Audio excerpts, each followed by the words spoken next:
hello हां सुन काय ग मैं है ना चलो भाई मैं कर ठोकै खो इसे हां और चाचा को दिया का ये गांव की जनता ने हमारे साधु में बैठे हैं ना चाचा का एक बार जोरदार ताली बजाओ काबर जानते काबर अरे कोनो रथे जंगल में कोनो रथे पहाड़ में ना अरे कोनो रथे जंगल में कोनो रथे पहाड़ में आ ये पेंट वाला टूरो लगे है अपन जुगाड़ में है कि नहीं आ जानते नहीं का बोला का खोया का बता दो अरे माया माया लागे बोला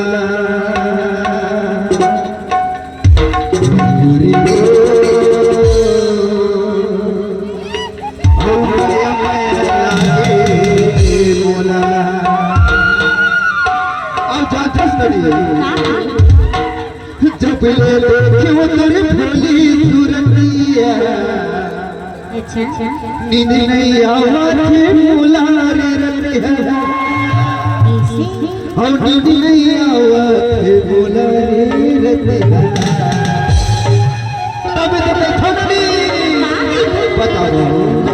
अरे माया माया लागे बोला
ए भाई बन के कहना खड़ा है जानथो एक बार जोरदार ताली बताओ एक बार और जानथो ना सही बात में क्या बताओ अरे सूरज को तोड़ दूं चंद्रमा को फोड़ दूं अरे सूरज को तोड़ दूं चंद्रमा को फोड़ दूं एक बार हाँ कहते अपना मोबाइल को छोड़ दूं अच्छा तबे तो कहते कुकरा के पास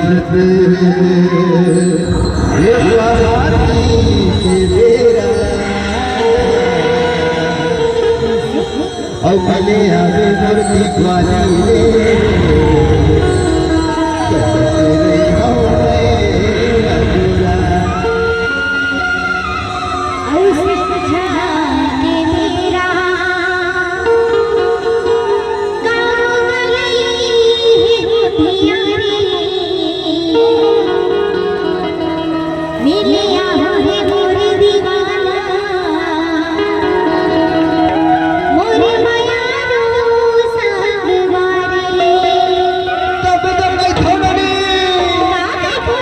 बतावा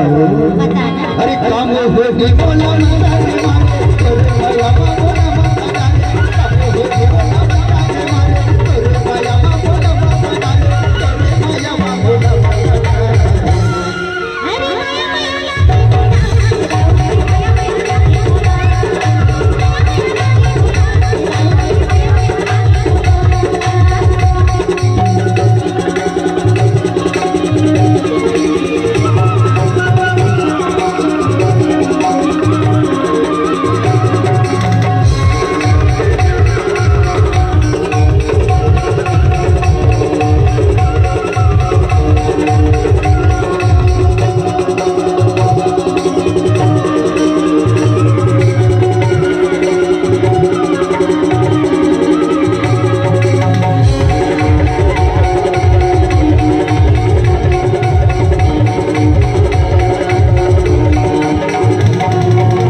होगी मैं दीवाना गोरी रे,